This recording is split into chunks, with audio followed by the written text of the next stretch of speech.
కేంద్ర ప్రభుత్వంపై తెలంగాణ బొగ్గు గని కార్మిక సంఘం యుద్ధం ప్రకటించింది. బొగ్గు బ్లాకుల ప్రైవేటీకరణను వ్యతిరేకిస్తూ సమ్మెకు పిలుపునిచ్చింది.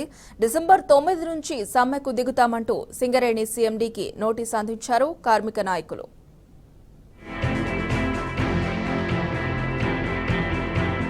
కేంద్ర ప్రభుత్వ నిర్ణయానికి వ్యతిరేకంగా తెలంగాణ బొగ్గు గని కార్మిక సంఘం పోరుబాట పట్టింది. దేశవ్యాప్తంగా ఉన్న 88 బొగ్గు బ్లాకులను ప్రైవేటీకరించేందుకు కేంద్రం నిర్ణయం తీసుకుంది. కేంద్రం ప్రైవేటీకరిస్తున్న బొగ్గు బ్లాకుల్లో 4 సింగరేణి సంస్థ పరిధిలో ఉన్నాయి. Kalyankhani block 6, Koyagudem block 3, Sathupalli block 3, Shravanapalli బొగ్గు గనులను వేలం వేయాలని కేంద్రం నిర్ణయించింది. కేంద్రం నిర్ణయాన్ని టీబీజీకేఎస్ తీవ్రంగా వ్యతిరేకించింది. ఈ నేపథ్యంలో తెలంగాణ బొగ్గు గని కార్మిక సంఘం వర్కింగ్ కమిటీ సమావేశమై సమ్మె చేయాలని నిర్ణయించింది. ఈ మేరకు సింగరేణి సీఎండీకి సమ్మె నోటీసు ఇచ్చింది. డిసెంబర్ 9 లేదా ఆ తర్వాత నుంచి నిరవధిక సమ్మె చేస్తామని ప్రకటించింది.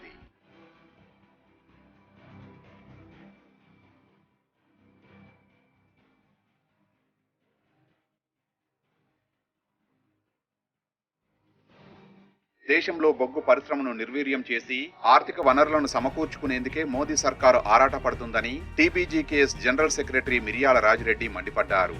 ఖచ్చితంగా కేంద్రం దిగొచ్చే వరకు పోరాటం చేస్తామని స్పష్టం చేశారు. 14 రోజుల ముందే సమ్మె నోటీస్ సర్వ్ చేశామని చెప్పారు.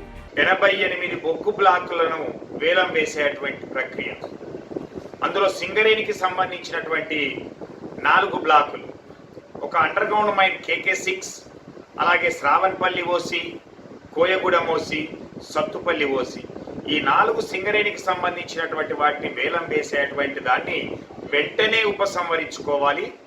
అలాగే భారతదేశంలో ఉండేటువంటి బొగ్గు బావులను మరొకసారి వేలం వేసేటువంటి ప్రక్రియను కూడా ఉపసంహరించుకోవాలని డిమాండ్ చేస్తూ తెలంగాణ బొగ్గు గని కార్మిక సంఘం ఈరోజు వర్కింగ్ కమిటీ సమావేశాన్ని ఎన్సీఓఏ క్లబ్ 18 క్లైన్ కాలనీలో నిర్వహించి ఏకగ్రీవంగా హాజరైనటువంటి సభ్యులందరూ కూడా తీర్మానం ప్రకారం ఈరోజు 2 గంటల ప్రాంతంలో ఆర్ఎల్సీ సెంట్రల్ హైదరాబాద్ గారికి అలాగే సిఎండి గారికి తెలంగాణ బొగ్గు గని కార్మిక సంఘం సమ్మె నోటీసులు ఇవ్వడం జరిగింది.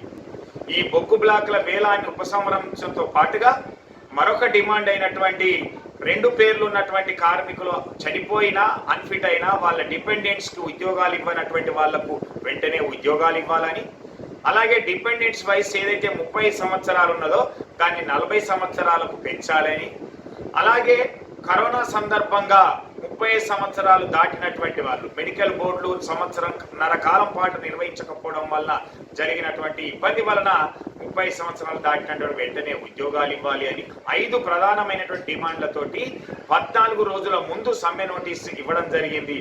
ఇక దీంతో పాటు మరో 4 డిమాండ్లను యాజమాన్యం ముందు ఉంచారు కార్మిక నాయకులు. వారసత్వ ఉద్యోగాల విషయంలోనూ పలు సడలింపులు ఇవ్వాలని సమ్మె నోటీసులో పేర్కొన్నారు. వారసత్వ ఉద్యోగాల విషయంలో ఇప్పటి వరకు ఉన్న 35 ఏళ్ల వయోపరిమితిని 40 ఏళ్లకు పెంచాలని కోరారు. ఇక 2 పేర్లు ఉన్న కార్మికులు చనిపోయినా రిటైర్మెంట్ అయిన వారి వారసులకు ఉద్యోగాలు ఇవ్వాలని డిమాండ్ చేశారు. ఇప్పటికే సింగరేణిలో డిపెండెంట్ ఉద్యోగాలకు ముఖ్యమంత్రి కేసీఆర్ అవకాశం కల్పించారు. ఈ 2.5 ఏళ్లలోనే దాదాపుగా 9,600 మందికి ఉద్యోగాలు ఇచ్చారు. ఈ నేపథ్యంలో పాత గనులు మూతపడి కొత్తగా మైన్స్ ఇవ్వకపోతే ఉద్యోగాల కల్పన మరింత కష్టం కానుంది.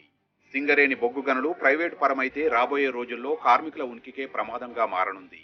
ఈ నేపథ్యంలోనే కేంద్రం వేలం వేయాలనుకుంటున్న ఆ 4 బ్లాకులను సింగరేణికి అప్పగించాలని కార్మిక నాయకులు డిమాండ్ చేస్తున్నారు.